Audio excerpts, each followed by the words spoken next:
A black man with $10 million? You must think I'm stupid. First Heritage Bank, Philadelphia, lunch rush. Sarah Winters, branch manager, stares at the black man across from her. Worn briefcase, discount clothes. In her mind, black skin and 10 million don't match. She picks up his check, tears it down the middle, making sure he watches, then throws the pieces at his chest. Fraud, thief, get this black man out. 12 white customers watch Brandon Coleman stand silent. Nobody helps. The door opens. Her boss walks in, sees torn paper, sees Brandon. His face drains. Mr. Coleman? Sir? Everything freezes. Sarah's boss just gave respect to the man she humiliated. Why? Who is Brandon Coleman? Stay, because that one word just ended her career. In 52 minutes, 12 witnesses will watch her realize who she threw paper at and why Sir came too late. This is real. This starts now. 6:15 a.m. Brandon Coleman's alarm goes off. Same time every morning. Muscle memory from 5 years of building something from nothing. His daughter, Maya, is already awake, 9 years old, backpack half-packed on the kitchen counter. She's making toast, slightly burned. Perfect anyway. Morning, baby. Morning, Daddy. Big day. Brandon pours coffee, dark roast, the kind that tastes like determination. Bank day. Maya wrinkles her nose. Boring, if she only knew. Inside Brandon's briefcase, one check, $10 million, Coleman Software Incorporated, 5 years of code written at 3 a.m., 5 years of pitches to clients who looked at him and saw risk instead of brilliance, 5 years of proving that a black man from West Philly could build something worth buying. Premier Logistics wanted it enough to write a check with 7 zeros. The acquisition closed 3 days ago. Brandon could have done a wire transfer, could have used mobile deposit, could have watched the number appear in his account from his couch. But there's something about walking into a bank, placing a check on the counter, being treated like any other customer with money they earned. His father taught him that. Gerald Coleman, machinist for 38 years, died when Brandon was 26, left him a briefcase, worn leather, cracked corners, repaired handle, and one piece of advice: don't let anyone make you small. Brandon carries that briefcase now. Inside, the check, business incorporation papers, acquisition announcement, tax returns, 2 forms of ID, bank statements showing 5 years of revenue. He shouldn't need all this, shouldn't need to prove anything beyond the check itself. But he's heard the stories. Black man, large check, wrong assumptions. He's heard them from friends, colleagues, strangers online. He's always thought, not me, my business is legitimate, my reputation is solid. Still, he brings the documents. The drive takes 18 minutes. First Heritage Bank, new branch. Opened 6 months ago in the financial district. Marble facade, glass doors, the kind of place that promises professionalism. Brandon parks, checks his watch. 12:13 p.m., lunch rush. The bank will be busy. Witnesses everywhere. Good. Witnesses matter when things go right. He doesn't know yet they'll matter more when things go wrong. Brandon walks through glass doors. The lobby smells like fresh paper and expensive cologne. Fluorescent lights hum overhead. Security camera in the corner. Time stamp. 12 hours, 16 minutes, and 34 seconds. 3 teller windows, 5 service desks. Counter 3 is open. A woman sits there, 40-something. Professional attire. Name badge, Sarah Winters. Branch manager. 16 years experience? Brandon approaches. Briefcase in hand. Check in pocket. Confidence in his posture. Good afternoon. I'd like to deposit this check. He places it on the counter. $10 million. Made out to Brandon Coleman, signed by Premier Logistics CFO, dated March 11th. Today is March 14th. Fresh, legitimate, real. Sarah Winters looks at the check. Then she looks at Brandon, and something shifts in her expression. Something subtle. Something Brandon recognizes instantly because he's seen it his entire life. The look that says, this doesn't belong to you. The look that says, people like you don't have money like this. The look that says, I know what you are. Brandon feels it in his chest, the familiar tightness, the exhaustion of having to prove yourself before you've even spoken, but he keeps his face neutral, keeps his voice calm. Is there a problem? Sarah's smile is professional. Her words are not. Can I see some identification? It begins. Brandon provides his driver's license. Pennsylvania, current address, photo matches. Expiration date 2 years out. Sarah examines it, types something into her computer. Pauses, types again. Her eyes flick between the screen and Brandon's face, comparing, doubting. Do you have another form of ID? Of course. Brandon opens his wallet. Passport, also current, also valid. Photo also matches. Sarah takes it, studies the photo longer than necessary. Holds it up next to Brandon's face. The gesture is deliberate, public. 12 customers in line behind him. All watching now. And do you have business documentation? Brandon's jaw tightens just slightly. For a deposit? Sir. The word drips condescension. This is a very large amount. We need to verify the source of funds. It's standard procedure. Standard for who? Brandon thinks, but he doesn't say it. Instead, he reaches into his briefcase. Business card, Coleman Software Inc. president and founder. Acquisition announcement from Premier Logistics. Press release dated March 11th. Sarah barely glances at them. Do you have tax returns? Bank statements? I have 5 years of bank statements, tax returns, incorporation documents. Anything else you'd like to see? Brandon's voice stays level. But there's an edge now, the edge of a man who knows exactly what's happening. Sarah's smile tightens. Just trying to protect you, sir. Fraud is very common with checks of this size. From companies like Premier Logistics? From any source? She picks up her phone, dials an extension. Security, can you come to counter 3, please? The words land like a slap. Security for a deposit, for a legitimate business transaction. Behind Brandon, someone gasps. The elderly white woman in line. She shifts uncomfortably, but she doesn't speak, doesn't intervene, just watches. Everyone watches. Security officer Thomas Mitchell approaches, 50-something, 20-year veteran badge. He doesn't draw anything, doesn't posture, just stands there. Presence as weapon. Everything okay here, Miss Winters? This gentleman has presented a check that I need to verify. Can you wait with him while I make some calls? Wait with him. Like he's a flight risk. Like he's dangerous. Like his skin is evidence of intent to defraud. Brandon reaches into his jacket pocket. Slowly, hands visible. Pulls out his phone. Places it on the counter. Screen down. Sarah notices. Sir, what are you doing? Documenting this interaction. You can't record in here without permission. Pennsylvania is a one-party consent state. I don't need your permission. Brandon's voice is ice. And I'm not leaving until this check is deposited, or until you provide me with a written explanation for the refusal. Sarah's face flushes. She's not used to being challenged, not used to people like him knowing their rights. Sir, I'm going to need you to step aside so I can serve other customers. No. The word hangs in the air. Simple, direct, final. Excuse me? I said no. I'm not stepping aside. I'm not leaving this counter. You're going to process this deposit, or you're going to explain why you're refusing a legitimate transaction. Sarah stands. Her voice rises, loud enough for the entire lobby. Sir, this check appears fraudulent. I cannot process it until I verify its authenticity. Call Premier Logistics. Here's their CFO's direct line. Brandon slides a business card across the counter. Sarah doesn't take it. Instead, she picks up the check, holds it between 2 fingers like it's contaminated, like touching it might infect her with whatever she thinks Brandon is. Where did you get this? Not earn? Not receive? Get. I earned it. From the sale of my company. What company? Coleman Software, Logistics AI, 23 employees, 5 years in operation, 40% year-over-year revenue growth. Brandon recites the facts like a lawyer presenting evidence. Because that's what this is now. A trial. With 12 white jurors watching, Sarah's expression doesn't change. And what exactly does Coleman Software do? He just explained. But she wants him to perform, wants him to dance, wants him to prove he's worthy of being in her bank with money she's decided he can't possibly have earned. Brandon takes a breath, explains again. Supply chain optimization, routing algorithms, B2B software, clients in 6 states, revenue in the millions before the acquisition. Sarah listens, nods, doesn't believe a word. I'm going to need to call our fraud department. Then call them. I'll wait. Sarah picks up the phone, dials, turns her back to Brandon. Her voice carries across the lobby anyway, loud enough, deliberate. Yes, hi, I have a customer here with a $10 million check that seems inconsistent. Can you run a verification? Inconsistent. With what? With his face, his clothes, his skin? Sarah provides the check details, waits, listens.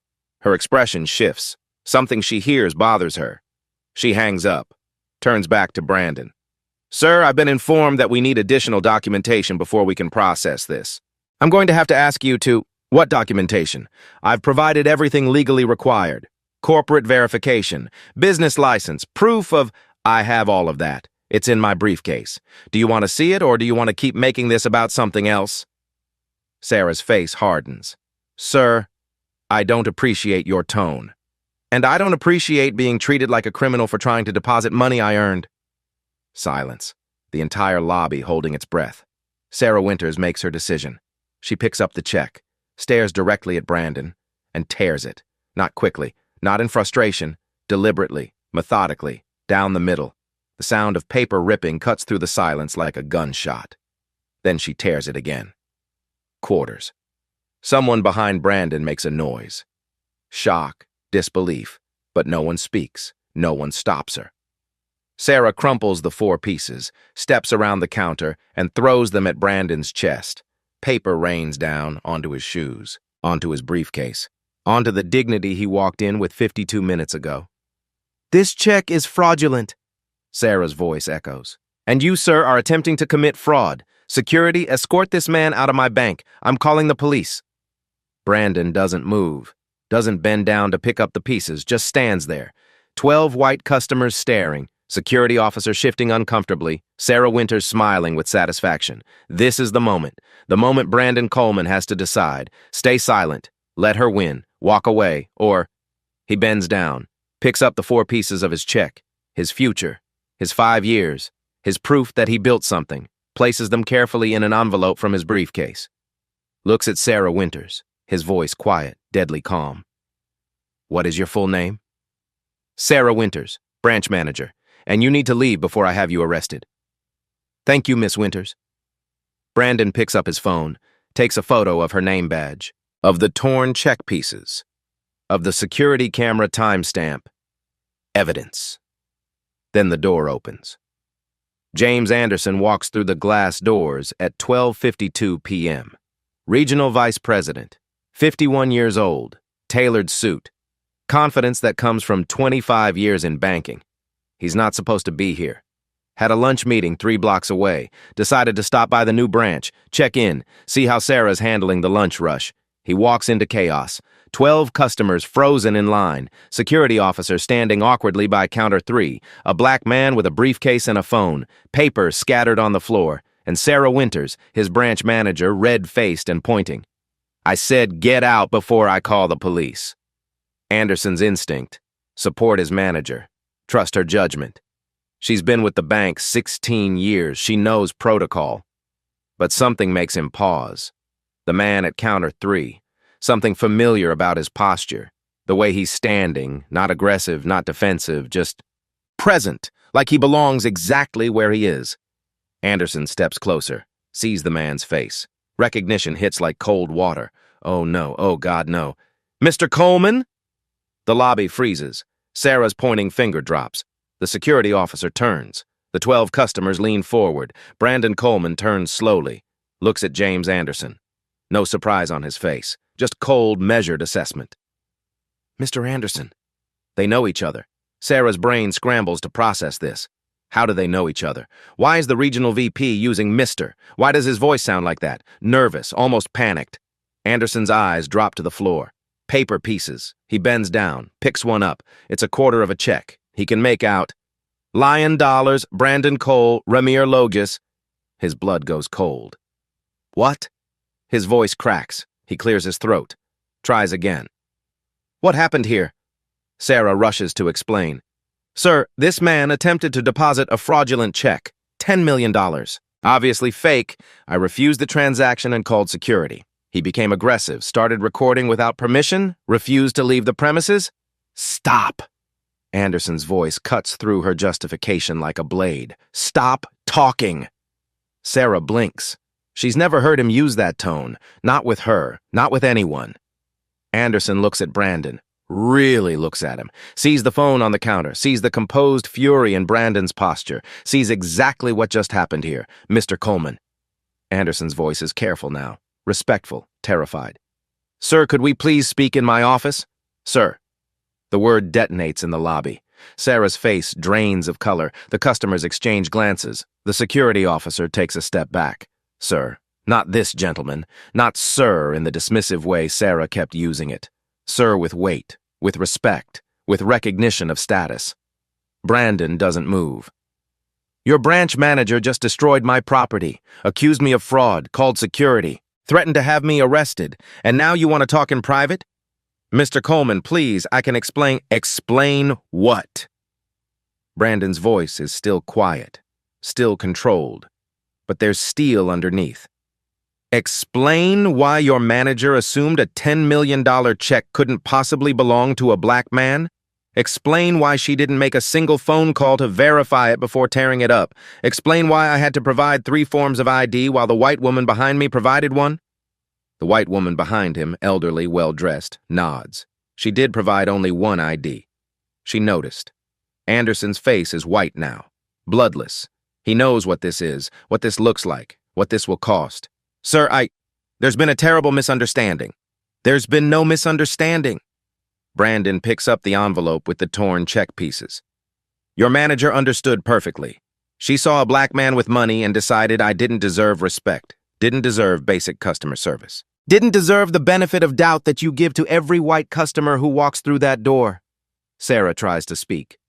I was following protocol. What protocol? Anderson spins on her. What protocol tells you to destroy a customer's check before verification? What protocol tells you to call security for a deposit? What protocol? He stops, forces calm, turns back to Brandon. Mr. Coleman, sir, please, give me a chance to make this right. Brandon looks at him, at Sarah, at the 12 customers, at the security officer who didn't stop any of this, at the pieces of his check in an envelope. You can't make this right, but you can start by getting her away from me. Anderson doesn't hesitate. Miss Winters, my office now. Sarah opens her mouth to protest. Anderson's look silences her. She walks toward the back, stiff, humiliated, still not understanding. Anderson turns back to Brandon. Sir, I apologize. Profoundly. Completely. This should never have happened. I know you. I know your company. We met last year at the FinTech conference. I pitched you banking services. You were professional enough not to mention that our bank just treated you like a criminal. Brandon remembers. Anderson gave a good pitch, talked about relationship banking, personalized service, understanding the unique needs of tech entrepreneurs. Ironic. Your pitch was very convincing, Brandon says. You talked about respect, about seeing customers as partners, about understanding that success looks different for different people. Anderson closes his eyes. I meant every word. Did your branch manager get that memo? Silence. Mr. Coleman, sir, please, can we discuss this privately? I will replace the check immediately. I will personally apologize. I will do whatever it takes. To keep me quiet? Anderson stops. To make amends. Amends. Brandon tastes the word. Your bank just publicly humiliated me, destroyed my property, accused me of fraud, traumatized 12 witnesses, all because your manager took one look at me and decided I was a criminal, and you want to make amends. In private, where no one can hear, where I sign something and go away. That's exactly what this is. Brandon picks up his phone, stops the recording. 52 minutes and 18 seconds. I'm leaving. I'll deposit this check at a different bank. One that treats me like a human being. Mr. Coleman, please. At least let me replace the check. You can't replace it. It was issued by Premier Logistics. You don't have authority to reissue their check. What you're offering is your bank's check, which means your bank takes ownership of Premier Logistics' debt to me. Which means you're trying to make this your transaction instead of theirs, which means you're trying to control the narrative.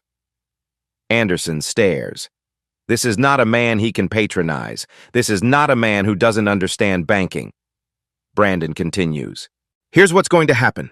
I'm going to contact Premier Logistics. They'll reissue the check. I'll deposit it somewhere else. And then I'm going to decide what to do about this. He gestures at the lobby, at the scattered paper, at Sarah Winters visible through the office glass, pacing. What do you mean? Brandon looks at Anderson, really looks at him. Sir, he uses the word deliberately now, mockingly. Do you think this is the first time your branch manager has done this? Do you think I'm the first black customer she's treated like a criminal? Anderson's silence is answer enough. That's what I thought. Brandon walks toward the door, stops, turns back. One more thing. The elderly woman behind me, she saw everything. Get her name, get her statement. Because if you try to claim this was anything other than what it was, she's my witness. The elderly woman, Helen Davis, steps forward. My name is Helen Davis. I'm customer number 8,832, 4,491. I've banked here for 30 years, and I saw everything. That young man did nothing wrong. Your manager profiled him, simple as that. She writes her phone number on a deposit slip, hands it to Brandon. If you need a witness, call me. Brandon takes it, nods, thanks her, walks out the door. Anderson stands in the lobby, paper pieces on the floor, 12 customers staring, Helen Davis looking at him with disappointment, and through the office window, Sarah Winters waiting for him to fix this. He can't fix this. The word sir came 52 minutes too late, and James Anderson knows exactly what comes next. Lawyers, media, investigation, everything he spent 25 years building, threatened by one branch manager's assumptions and his own 45-second delay in recognizing a customer. He bends down, picks up the pieces of the check. $10 million in 4 pieces. The most expensive mistake his bank has ever made. Brandon sits in his car for 15 minutes. Hands on steering wheel, not shaking from fear, shaking from rage. The recording sits in his phone. 52 minutes, every word, every assumption, every moment of humiliation. He could delete it, could call Premier Logistics, get the check reissued, move banks, move on, could teach his daughter that staying silent is safer than speaking up. Or, his phone rings, unknown number. He ignores it. Text message follows. Mr. Coleman, this is James Anderson. Please call me. I need to make this right. Brandon deletes it. Second call, same number. This time he answers, says nothing. Mr. Coleman, it's James Anderson. Please don't hang up. Why are you calling me? Because... Anderson's voice is strained. Because I owe you an explanation, an apology, a chance to fix this before it becomes... Before you make a decision you might regret. A decision I might regret? Like calling a lawyer? Like going to the press? Like telling people what your bank does to customers who don't look like money? Mr. Coleman, please, I know you're angry. You have no idea what I am. Silence on the line. Brandon continues. Here's what I know, Mr. Anderson. Your branch manager didn't just wake up this morning and decide to destroy a black man's check. This is learned behavior. This is institutional. This is protocol dressed up as protection. It's not protocol. Sarah acted alone. Did she? Because from where I'm standing, your bank just taught me exactly what I'm worth to you. Nothing. Less than nothing. A threat to be removed. That's not true. Then prove it. Anderson pauses. What do you mean? I want Sarah Winters' employment file. Every customer complaint, every performance review, every incident report. I want to know if this is her first time or if I'm just the first person who didn't stay quiet. I can't give you personnel files. That's confidential. Then I'll get them through discovery. The word lands. Discovery. Legal term. Anderson's worst fear confirmed. Mr. Coleman, sir, please, let's meet. Face to face. Give me a chance to explain what happened, to show you we're taking this seriously. Brandon almost laughs. You want me to come back, to that bank, to that lobby where your manager called me a criminal? My office, private, just us, or neutral ground, coffee shop, your choice, please. Brandon thinks about it, weighs options. The recording is leverage, but leverage only works if the other side knows what you have, knows what you're willing to do with it. Tomorrow, 10 a.m., coffee shop on Market Street. You know the one? Yes, I'll be there. Thank you, Mr. Coleman. Thank you for... Brandon hangs up. He drives home. Maya's at a friend's house. The apartment is empty, quiet. He sits at his desk, opens his laptop, searches. Banking discrimination, Philadelphia. Results flood the screen. Articles, lawsuits, settlements, pattern after pattern of black customers denied service, questioned excessively, treated as suspects. He searches. First Heritage Bank complaints. Fewer results. The bank is good at keeping things quiet. But there's a thread on Reddit. Anonymous post from 2 years ago. Has anyone else had problems with First Heritage Bank in Philly? Manager assumed my check was fake. Made me provide tax returns for a $5K deposit. I'm black. My white friend deposited $10K same day, only showed driver's license. Replies, 14 people. Similar stories, different branches, different managers, same pattern. Brandon screenshots everything, creates a folder, starts building a file. His phone buzzes. Email from Jordan Hayes, the civil rights attorney he met at a conference. They've stayed in touch. Professional network. Mutual respect. Hey, Brandon, saw your LinkedIn was active late at night. Everything okay? Brandon stares at the email. Jordan Hayes, 12 years experience. Specializes in discrimination cases, employment, housing, public accommodations. He types, "Need to talk. Are you available?" Response comes in 30 seconds. "Call me now." Brandon calls. Jordan Hayes. "Jordan, it's Brandon Coleman. I need an attorney." "What happened?" Brandon tells him. Every detail. The questions, the security, the torn check, the "sir" that came too late, the 52-minute recording. Silence on the line, then, "You have the recording?" "Yes." "And witnesses?" 12 customers. One offered her contact information. "Send me everything. I'm taking this case. No fee until we win. I don't want money. I want accountability." "Brandon, you might get both. But I need to be clear. If we do this, we do it publicly. We file complaints. We demand investigations. We make noise. Because quiet complaints get quiet settlements and nothing changes. I know. Are you prepared for that? For your name in the news? For your company connected to a discrimination lawsuit? For people taking sides?" Brandon thinks about Maya, about his business, about the cost of being loud. Then he thinks about the 12 white customers who watched and said nothing. About Sarah Winters smiling while she threw paper at him. About the next black person who walks into that bank. "I'm prepared?" "Good. I'll draft a complaint. We'll file with the State Banking Commission. Might also go federal. This could be Civil Rights Act violation. I'll need your recording, the witness contact, and a detailed timeline. You'll have it tonight. One more thing. The bank's going to offer to settle, privately, quickly, generously. They're going to promise change and ask for your silence." "I know. And? I'm not interested in silence." Jordan's voice carries approval. "Then let's make some noise." They hang up. Brandon sends the files, the recording, Helen Davis's contact information, timeline, photos, everything. Then he does something he wasn't planning to do. He posts on LinkedIn. Professional network, thousands of connections, clients, partners, investors. The post is simple. "Today, I walked into a bank with a $10 million check from the sale of my company. I walked out with torn paper and a reminder that success doesn't erase assumptions. I'm sharing this because silence protects systems, and I'm done protecting systems that don't protect us." He doesn't mention the bank name, doesn't post the recording, just the truth. Simple, clear. He hits post. Within an hour, 200 comments, 500 shares, people he hasn't talked to in years reaching out. "This happened to me too. Thank you for speaking up. Let me know if you need support." 3 journalists send messages, local news, Philadelphia Chronicle, NPR. Brandon responds to one. Elena Martinez, Philadelphia Chronicle, investigative reporter. Her profile shows 2 years covering financial discrimination. "I'd like to hear your story, off the record first if you prefer." They meet the next day. Coffee shop, neutral ground. Elena brings credentials. Portfolio of investigations, 3 banks, 2 mortgage companies, all held accountable. "I'm not here to sensationalize," Elena says. "I'm here to document." Brandon shows her the recording, the torn check pieces, Helen Davis's contact information. Elena listens, takes notes, asks questions, no judgment, no performance, just documentation. "This isn't just about you," she says finally. "I know. You realize if we publish this, other people will come forward. People who had the same experience but stayed quiet. This could become much bigger than one torn check." "Good." Elena studies him. "You're sure? Because once this is public, there's no taking it back. The bank will fight. They'll hire PR firms.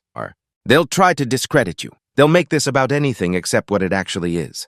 Let them try. Okay, I'll need to verify everything, talk to witnesses, get bank's response. This might take a week. Take the time you need. They part ways. Brandon goes to his meeting with James Anderson. Market Street Coffee Shop, 10 a.m. Anderson is already there. Arrived early, ordered coffee, rehearsed what he's going to say. Brandon sits down, says nothing. Anderson starts. "Mr. Coleman, thank you for coming. I know yesterday was... I can't imagine how you felt. How you feel now. I want you to know we're taking this extremely seriously." "Are you?" "Yes. Sarah Winters has been placed on administrative leave pending investigation. We're reviewing the incident. We're implementing additional training. We're committed to ensuring nothing like this happens again." "What investigation?" Anderson blinks. "I'm sorry? You said you're investigating. What are you investigating? Whether your manager tore up my check? I have video. 12 witnesses. What's there to investigate? We need to understand what led to her decision. What led to her decision was my skin color. Mr. Coleman, Brandon. If we're going to talk about my humiliation, use my first name. Anderson swallows. Brandon. I don't believe Sarah is racist. I think she made a bad judgment call. I think she was overly cautious. You think that makes it better? That she humiliated me out of caution instead of hate? Do you know how many times I've heard that? I'm not racist. I'm just careful. I'm not racist. I just have standards. I'm not racist. I just know fraud when I see it. I'm not making excuses. Yes, you are. That's exactly what you're doing. You're making this about her intentions instead of my experience. You're making this about protecting her instead of accountability. Anderson is silent. Brandon continues. Here's what I want to know. How many complaints has Sarah Winters received, from black customers specifically? I can't share personnel information. Then I'll find out another way. Discovery, public records, freedom of information requests. I have an attorney. He specializes in this. Anderson's face pales. Brandon, please, let's not make this adversarial. Let me fix this. We'll compensate you for your trouble. We'll ensure Sarah receives appropriate discipline. We'll implement oversight. Whatever you need. Whatever I needed basic respect. I needed your branch manager to spend 30 seconds calling Premier Logistics instead of 10 minutes destroying my dignity. I needed the word sir before the damage, not after. That word again, sir. It sits between them like evidence. I'm sorry, Anderson says, and for the first time he sounds like he means it. I'm sorry I wasn't there. I'm sorry it took me 45 seconds to recognize you.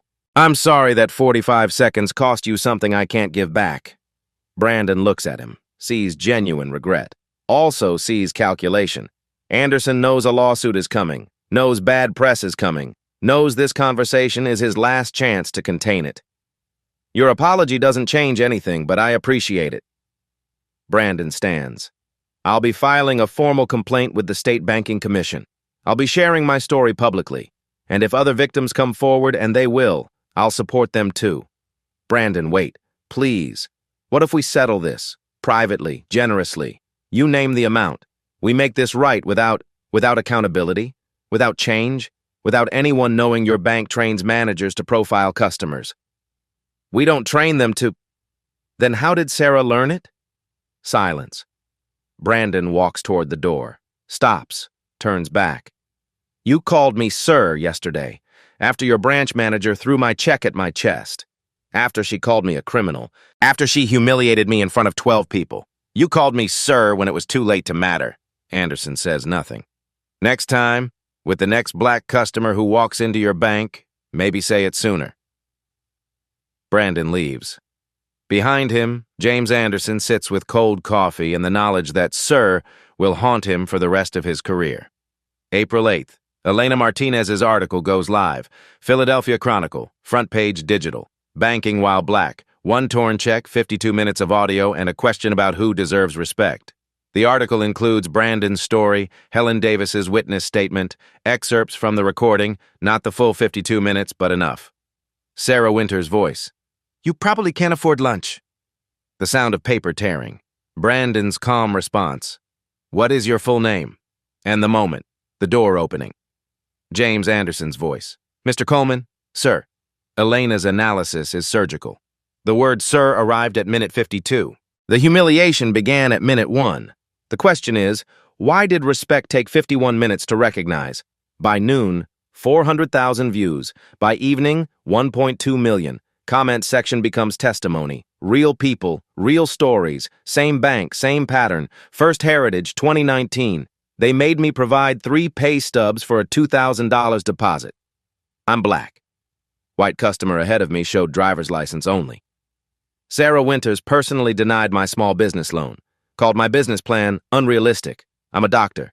The loan was for $50K. I had $200K in assets. Different branch, same experience. Made me sit for 40 minutes while they verified my employment. I'm an engineer at Boeing. The pattern is undeniable. 17 people share contact information publicly, want to be witnesses, want their stories heard. Jordan Hayes files formal complaint with Pennsylvania State Banking Commission, case number DOB 2024-1563. Complainant, Brandon Coleman. Nature, discrimination based on race. Destruction of property, violation of customer rights under federal banking law. The Commission opens investigation. Issue statement. All financial institutions in Pennsylvania are subject to fair lending and fair service laws. This complaint will be investigated thoroughly. First Heritage Bank responds. Corporate PR statement. We take these allegations extremely seriously. Ms. Winters has been suspended pending internal review. We are committed to diversity, inclusion, and respectful service for all customers. The statement is careful. Doesn't admit wrongdoing, doesn't apologize to Brandon, doesn't address pattern, comments under their statement. Too little too late. She was suspended after you got caught. What about the 17 other complaints? Brandon's LinkedIn post has 50,000 shares now. People he's never met expressing support. Business leaders pledging solidarity.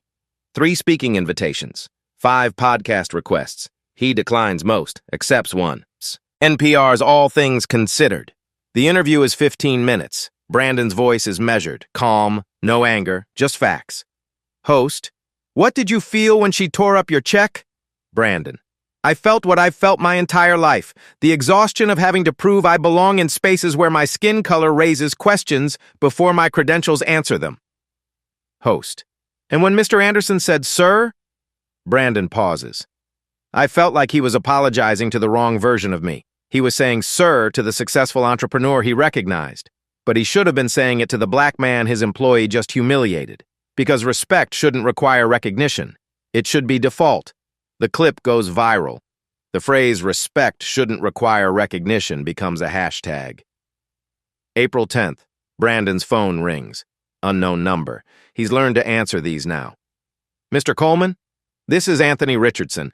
I was a customer at First Heritage in 2018. Sarah Winters denied my loan application. I complained. They paid me to stay quiet. I signed an NDA, but I'm ready to break it if it helps you. Brandon remembers the Reddit thread. Anthony's story was there, anonymous then, named now. Anthony Richardson, breaking an NDA has consequences. I know, but watching your interview, seeing you stand up, I realized my silence protected them, and I'm done protecting people who hurt us. Send me your contact information. My attorney will reach out. And Anthony Richardson, thank you.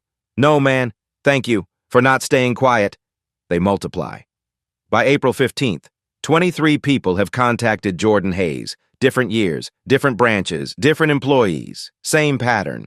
Not all involve Sarah Winters, but all involve assumptions, excessive verification, hostile service, denial of basic respect.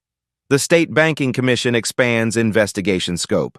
No longer just Brandon's complaint, now institutional review. All First Heritage branches in Pennsylvania. 6 years of complaints, pattern analysis, timeline, 90 days for preliminary findings. First Heritage Bank's stock drops 8%. Not catastrophic, but enough.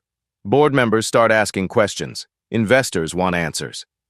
April 20th. Something unexpected. Philadelphia business community mobilizes. Philly Leaders for Accountability, 23 CEOs, open letter supporting Brandon. The letter pledges review discrimination procedures in their own companies, commit to transparency, hold institutions accountable, action behind words, 15 million in combined deposits pulled from First Heritage, not permanent, a statement. Brandon didn't ask for this, didn't expect strangers to weaponize their capital for his dignity. But here it is, solidarity in spreadsheets. April 22nd, rally outside First Heritage headquarters. 200 people. Organized by local civil rights groups. Brandon attends, brings Maya. She's nervous. Daddy, why are all these people here?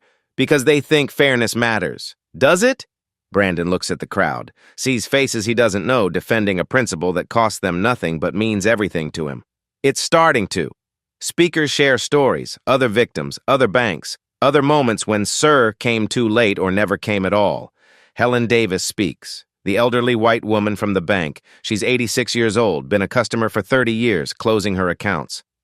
I stayed silent in that lobby. I watched that young man get treated like a criminal, and I said nothing until it was over. I'm ashamed, and I'm not staying silent anymore. Applause.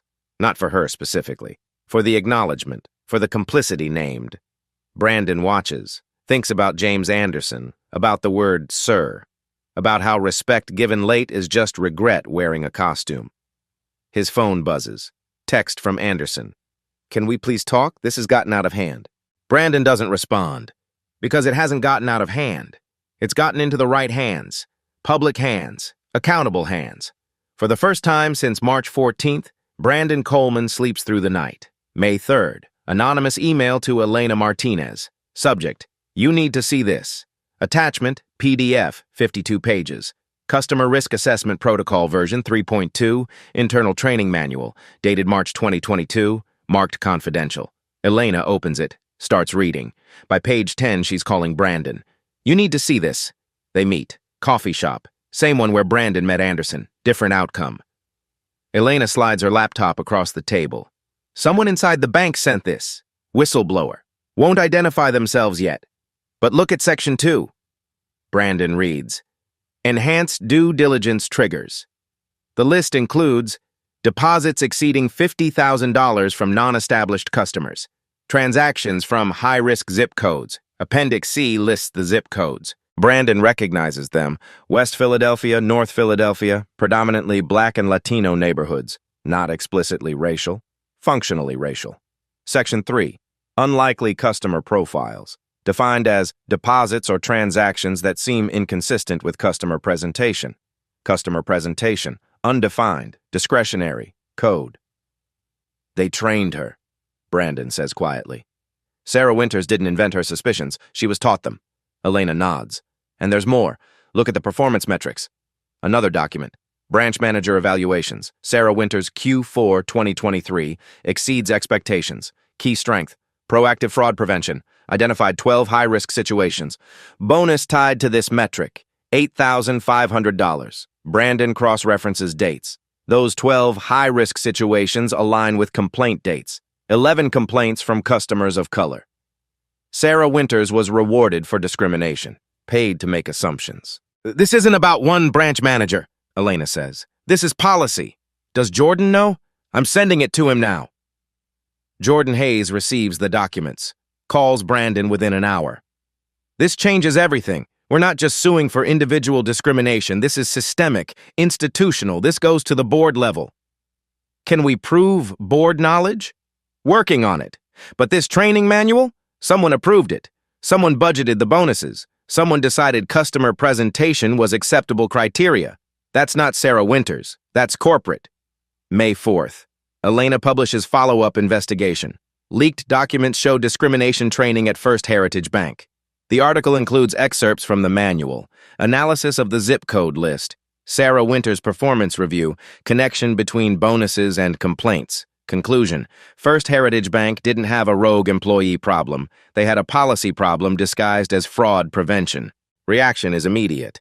Banking industry trade groups distance themselves. Pennsylvania governor calls for comprehensive investigation and accountability. Federal banking regulators announce review. First Heritage stock drops 14%. Largest single-day decline in company history. May 6th. Bank's response. CEO Richard Morrison holds press conference. Prepared statement. We are shocked and dismayed by these allegations. The training materials in question were implemented by a former regional director without proper board oversight. They do not reflect our values. We have immediately suspended the program and launched a comprehensive review. Reporter asks, if the board didn't approve the training, who did? Morrison, we're investigating the approval chain. Reporter, the training manual is dated 2022. It's been in use for 2 years. Are you saying the board didn't know? Morrison, we're reviewing all materials and processes. Reporter, what about the performance bonuses tied to discrimination complaints? Morrison, I can't comment on personnel matters.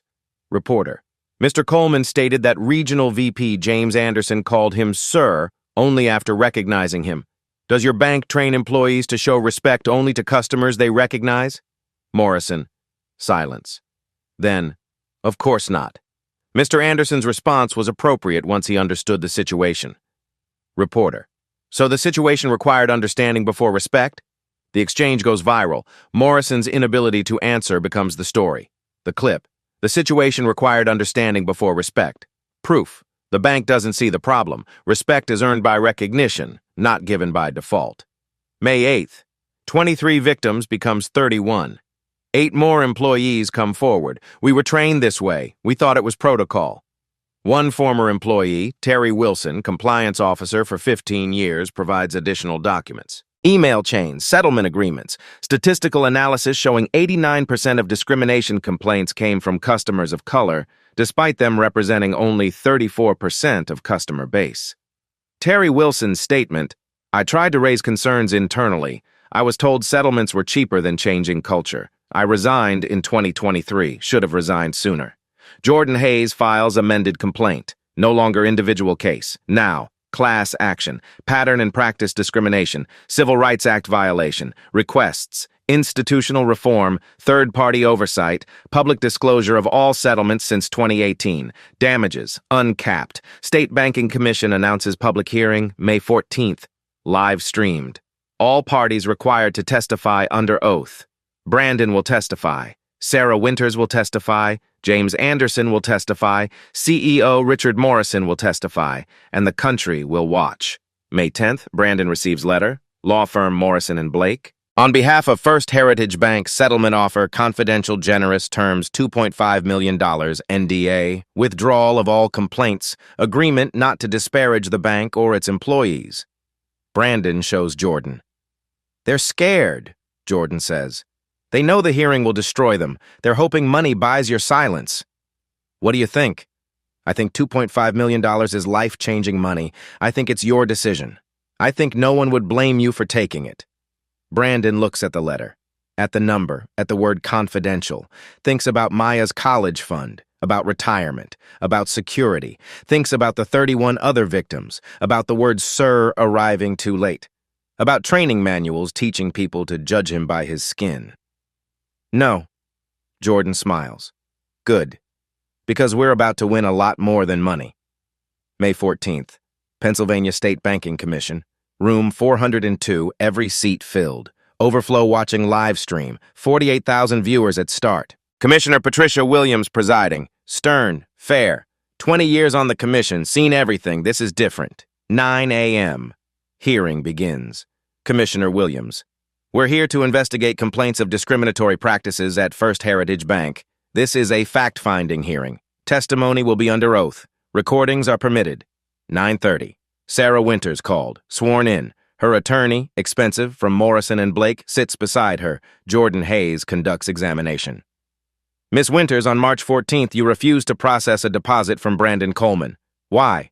"The amount seemed inconsistent with the customers with standard deposits." "Inconsistent with what?" "The check was very large. We have protocols for verification." "Did you call Premier Logistics to verify?"